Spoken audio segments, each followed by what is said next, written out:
Hi everyone, my name is Portia Nogobi and my speech will be about how to help and assist parents and families with autistic children.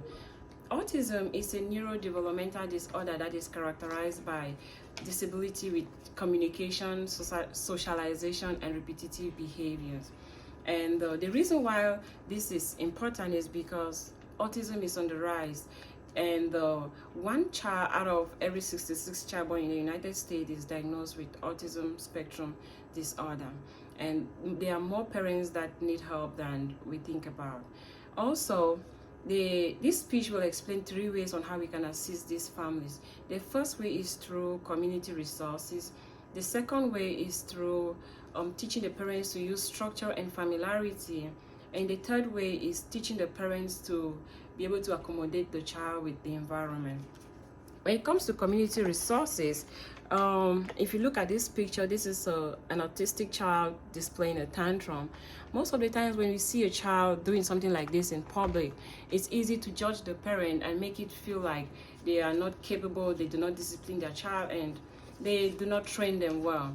But that is never the case, because autistic children go through a lot of challenges like issue with communication, sensory processing, and repetitive behavior. There's Journal Sensory Motor of Activities Training for Families of Children with Autism Disorder explains that community support can really help these families go a long way. The first way that communities can show support is by when you see a parent suffering or experiencing a tantrum with a child in public, instead of giving them an attitude and make it feel like they are not capable, we should try to offer help, ask them how you can help them, or even offer a smile and not give them the look of like, oh, you're not doing something right. The second way that the community can help the children is making playgrounds that are accessible and also including activities that these autistic children with sensory processing problems can get engaged in. And the third way is by making community programs that have activities that these children can tolerate. Children with autism are at increased risk for obesity and heart failure because most of the time they suffer from isolation due to their inability to communicate and associate with other children. But if they are engaged in these activities, it will reduce the isolation and they'll be more active, and it will reduce their chances of having issues like heart failure and obesity. And the second way that parents of autistic children can be helped is through teaching them to be able to have a structure, like structural familiarity when it comes to activities. And this is explained by the Journal on How Parents Manage Challenging Behavior by Onions, Elizabeth et al. So when it comes to structuring activities, the parents can do this when it comes to things like bedtime, mealtime, bath time. They have a routine for these activities. When these activities are on a routine, it will be easier for this child to tolerate them, and they would show less resistance, and that way the child will be calm, and also the parents will also have more peace. A second way of using structural routine is to arrange a time when you want to give these children instruction. It should be at a time when they are in a good mood, also at a time when they really see them show interest in that activity.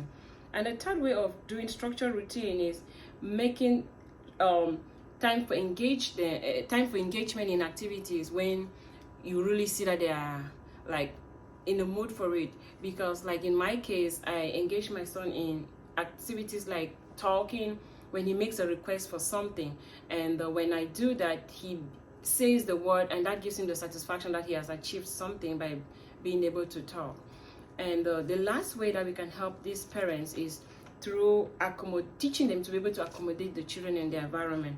And this is explained by the Journal of Autism and Developmental Disorders by Van Cleef, Jean et al. And when it comes to accommodation, parents can accommodate their children by making sure that they do not take them to overcrowded places, because since these children suffer from sensory processing, being in overcrowded environments will already give them a reason to resist. And secondly, engaging them in very little activities after school is also a good way, because it will help them to have less resistance, because they're already tired. Engaging them in too many activities will give them more reasons to resist.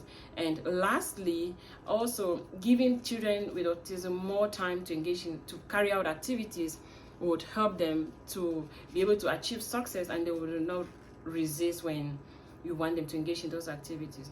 So in this speech, we've accomplished 3 things. We've learned about how the community can help parents with children with autism. We've also learned how teaching the parents to use structure and familiarity in activities can help the children resist activities and engage more. And last, we've learned how parents can accommodate their child by limiting the number of activities that the children do after school, and also especially when they're not in the mood to do so. So thank you so much for listening.